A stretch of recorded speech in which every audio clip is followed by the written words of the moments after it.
ಲಕ್ಷ್ಮಣ್ ಸವದಿಯವ್ರದ್ದು ನಮ್ದು ಒಂದು ಸಂಬಂಧ ಕಳೆದ 30 ವರ್ಷದ. ಅವತ್ತು ಹಂಗದ, ಇವತ್ತು ಹಂಗದ ಸಂಬಂಧ ವೈಯಕ್ತಿಕ. ನಾವು ಸಹಿತ ಮೊನ್ನೆ ನಾನು ಕಡಾಡೆವು, ಜೊಲ್ಲೆವು, ರಮೇಶ್ ಕತ್ತಿಯು ಸಹಿತ ಇವತ್ತು ಇಡೀ ದೇಶದಲ್ಲಿ ಎಲ್ಲರನ್ನ ಗಗವಾಸಿ ಮಾಡ್ಕೋಬೇಕಂತ ಹೇಳಿ ಒಂದು ಪಕ್ಷದ ಆದೇಶ. ಪಕ್ಷಕ್ಕೆ ಹೋದಾಗ ನಮ್ಮ ಮಗಳಿಗೆ ವಿನಂತಿ ಇರ್ತಕ್ಕಂಥ ಒಂದು ವಿಶೇಷವಂತ ಸರ್ಕಾರದ ಒಂದು ಪಕ್ಷದ ಆದೇಶ ಮೇರೆಗೆ ನಾವು ಮಾನ್ಯ ಲಕ್ಷ್ಮಣ್ ಸವದಿ ಅವ್ರನ್ನ ವಿನಂತಿ ಮಾಡ್ಲಿಕ್ಕೆ ಹೋಗಿದ್ವಿ. ಇವತ್ತಿನ ಒಂದಷ್ಟು ಚರ್ಚೆಗಳಾಗಿದಾವೆ. ಬರ್ತಕ್ಕಂಥ ದಿನದಲ್ಲಿ ಮುಂದೆ ಅದಕ್ಕೆ ಅವಕಾಶ ಸಹಿತ ಆಗ್ಬೋದು ಅಂತೇಳಿ ನಮ್ಮೆಲ್ಲ ಹೋದಂತ ನಾನಿರ್ಬೋದು, ರಮೇಶ್ ಕತ್ತಿ ಇರ್ಬೋದು, ಜೊಲ್ಲೆ ಇರ್ಬೋದು, ಕರಾಡೆ ಇರ್ಬೋದು ಅನಿಸಿಕೆಯನ್ನು ಮಾಡ್ಕೊಂಡು ಬರ್ತಕ್ಕಂಥ ದಿನಮಾನದಲ್ಲಿ ಒಳ್ಳೆ ಕಾಲ ಬಂದೇ ಬರುತ್ತೆ.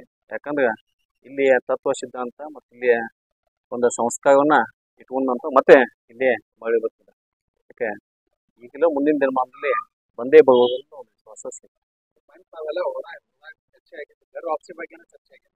ವಿನಂತಿನ ಮಾಡ್ಕೊಂಡು ತಾವು ಬಗ್ಗೆ ನಮ್ಮ ಪಾರ್ಟಿ ಬಗ್ಗೆ ಪಕ್ಷ ಆಗದ ಪಕ್ಷಕ್ಕೆ ನಿಮಗೂ ಒಳ್ಳೇದಾಗತ್ತೆ, ಜೊತೆಗೆ ಪಕ್ಷಕ್ಕೂ ಸಂಘಟನೆ ಒಳ್ಳೇದಾಗ್ತದೆ.